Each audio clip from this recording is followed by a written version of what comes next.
উত্তরবঙ্গবাসীর সুখবর, একই সঙ্গে জোড়া উপহার নিয়ে শুক্রবার শিলিগুড়ি যাচ্ছেন মুখ্যমন্ত্রী।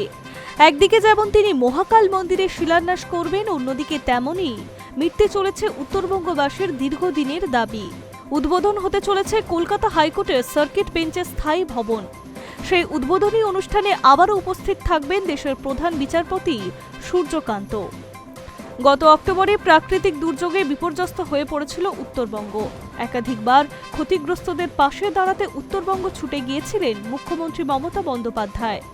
সেই সরকারের মাঝেই দার্জিলিংয়ের মহাকাল মন্দিরের পুজো দিয়ে মুখ্যমন্ত্রী ঘোষণা করেন, শিলিগুড়িতে বাংলার সবচেয়ে বড় মহাকাল মন্দির গড়ে তুলবেন তিনি। জানা গিয়েছে, সেই মন্দির নির্মাণের জন্য জমি নির্দিষ্ট হয়েছে, যাবতীয় আইন প্রক্রিয়াও সম্পন্ন হয়েছে। শুক্রবার বিকেলে ওই মন্দিরে শিলান্যাস করবেন মুখ্যমন্ত্রী। ইতিমধ্যে মুখ্যমন্ত্রীর উদ্যোগে দীঘার জগন্নাথ মন্দির হয়েছে, নিউ টাউনের শিলান্যাস হয়েছে দুর্গা অঙ্গনের। এবার উত্তরবঙ্গ পাচ্ছে মহাকাল মন্দির। গত ডিসেম্বরে নিউ টাউনের দুর্গা অঙ্গনের ভিত্তিপ্রস্তর স্থাপনের অনুষ্ঠান থেকেই বাংলার সবথেকে বড় মহাকাল মন্দিরের শিলান্যাসের আনুমানিক সময় জানিয়েছিলেন মুখ্যমন্ত্রী।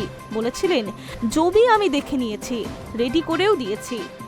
শুক্রবার মহাকাল মন্দিরের শিলান্যাস, একদিন পরেই মেগা চমক। শনিবার মুখ্যমন্ত্রী উদ্বোধন করবেন কলকাতা হাইকোর্টের সার্কিট বেঞ্চের স্থায়ী ভবন।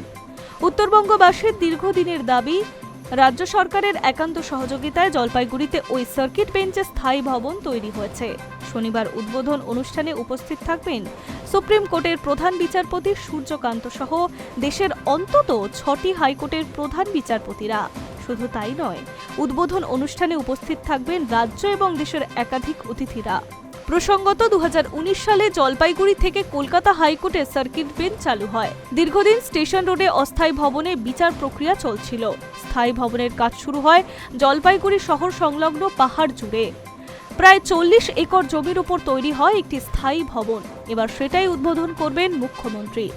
সব মিলিয়ে বছরের শুরুতেই উত্তরবঙ্গবাসীকে জোড়া উপহার দিয়েছেন মুখ্যমন্ত্রী।